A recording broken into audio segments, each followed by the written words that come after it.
Hello, my name is Melanie Scallion, and today I will be covering the Israel and Hamas war in relation to intercultural communication.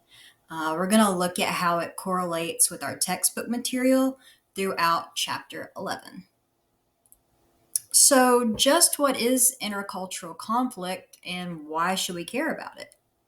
Well, when we look at intercultural conflict, it's helpful to know what conflict is.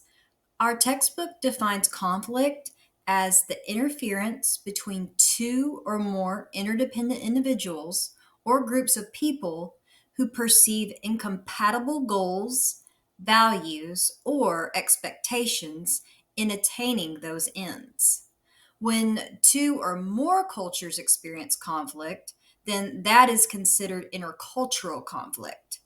We should care about intercultural conflict because it can have effects on just about everyone. These cultural differences can be a reason for all kinds of conflicts. And so those conflicts can become hurtful, such as instances where there's bullying due to someone being different, and even as extreme as, physical harm being done to others. And we live in a world with many different cultures, and we're exposed to a wide variety of, cultural differences. And so the way we react to those differences are important, and we also should do that, respectfully. How is the war between Israel and Hamas causing intercultural conflict here in the United States? Reuters news agency reported via their website that on October the 7th, 2023, Hamas gunmen launched a surprise attack on southern Israel. They crossed over from Gaza and rampaged through towns.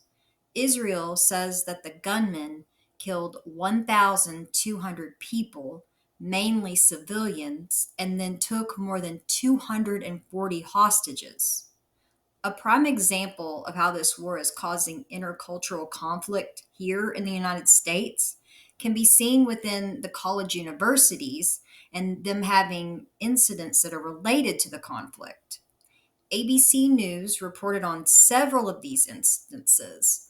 So there were reports of physical altercations, growing instances of anti Semitism and Islamophobia, as well as the deactivation of student activist groups, have plagued schools and also put students on edge in the recent weeks, according to officials.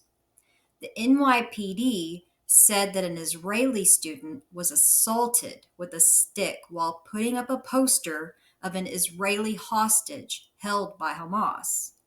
Then, a Columbia University administrator said in an interview with a reporter from the campus radio station that he hoped every one of these people die as he monitored an October 12th pro Palestinian protest on campus.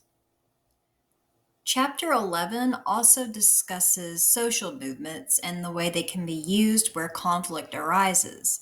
So, our textbook defines social movements as organized activities in which individuals work together to bring about social change.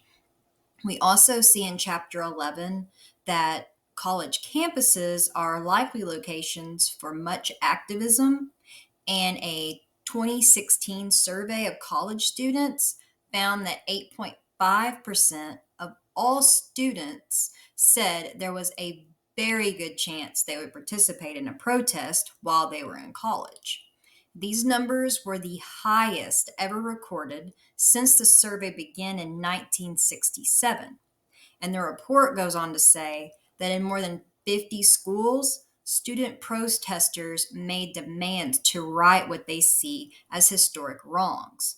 Demands for greater faculty diversity, new courses, public apologies, administrators' oustings. Then CNN.com also reported that students have held hundreds of protests and counter protests on college campuses since the October 7th Hamas attacks on Israelis and Israel's airstrikes on Gaza in response.